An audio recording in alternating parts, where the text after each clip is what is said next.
The letter came on a Thursday morning, tucked neatly into my mailbox, printed on glossy paper with the smug seal of the Oak Ridge Homeowners Association at the top.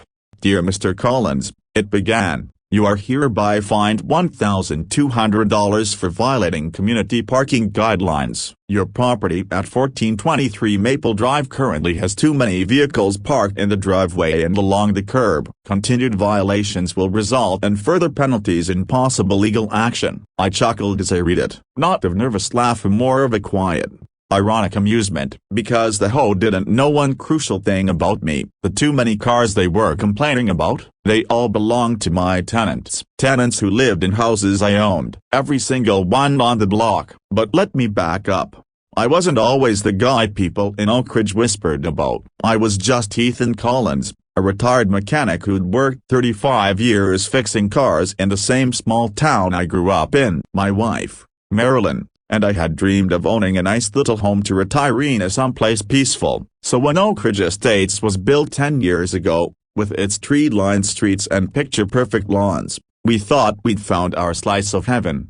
We bought the first house on Maple Drive. Back then, the HOA was small and reasonably, mostly neighbors trying to keep the place tidy. I even helped mow the communal lawns some weekends. But after a few years, things changed. A woman named Karen Pierce got elected HOA president, the type who thought her clipboard gave her divine authority. She strutted around the neighborhood with her little notebook, snapping photos of grass that was too long or fences that were too beige. At first, I ignored her. I'd seen worse power trips. But after Marilyn passed away 3 years ago, Karen's nitpicking became unbearable. Maybe she thought I was too distracted with grief to fight back. She fined me for excessive garage clutter, for non-compliant trash cans, and once, for leaving my pickup parked 6 inches over the driveway line.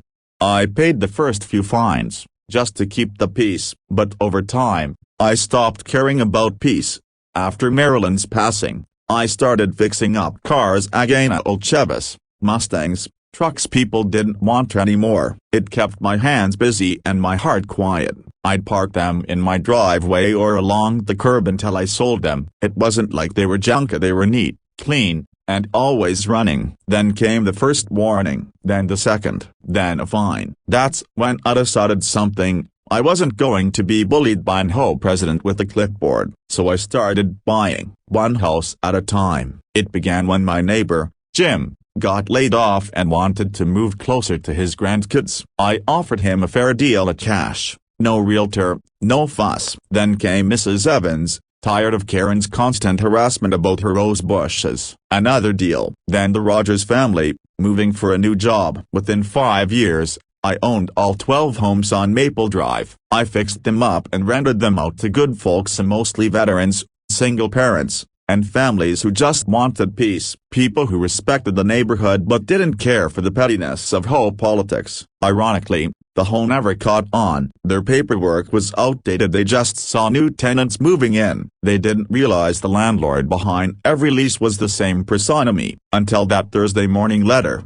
That evening, I attended the HOA meeting. They held it at the community clubhouse, a fancy word for a small room with folding chairs and coffee that tasted like cardboard. Karen was sitting at the front table, her hair pulled tight and her eyes sharper than a hawk's. She saw me walk in and smiled that smug smile that made my blood pressure rise. "Ah, Mr. Collins," she said, "glad you could make it. We have some matters to discuss about your broken bar vehicles." I took a seat, keeping my tone calm. "I got your letter. $1,200 fine." "Huh?" "That's right," she said, crossing her arms. "We have strict rules about parking. You're in violation of multiple codes." A few other board members nodded along, clearly too intimidated to question her. "So," I said, leaning forward, "what if I told you those cars belong to the residents of the other houses on Maple Drive?" Karen snorted. "Then we'll be sending them fines too. Everyone must comply equally." I smiled. "That's going to be tricky." She frowned. "Why?" "Because," I said, pulling out a stack of folders, "those residents are my tenants, and those houses, every one of them, belong to me." For a moment, the room went silent. You could hear the flicker of the cheap fluorescent light above. Karen blinked. "I'm sorry," What? I set the property deeds on the table one by one. I own 1401 through 1423 Maple Drive. Every property you just threatened with a parking fine. The silence turned into gasps. One of the board members, an older man named Frank, muttered, "You can't be serious." "Oh, I'm very serious," I said, standing up. "And since my tenants have legal right to park where they live, I suggest you revise your policy before you start mailing any more threats." Karen's face turned red. "You can't intimidate the HOA, Mr. Collins." "Intimidate?" I said. "Number. I'm just done being bullied by people who think authority gives them the right to disrespect others." Word spread fast. By the next week, the neighborhood gossip mill was spinning like a turbine. Everyone was talking about the parking incident. Some were laughing, others were cheering. A few even called to ask if I had any more houses for rent. The HOA scrambled to save face. Karen sent out a new letter clarifying the parking policy, now filled with exceptions and technicalities that basically amounted to, "We messed up, but we won't admit it."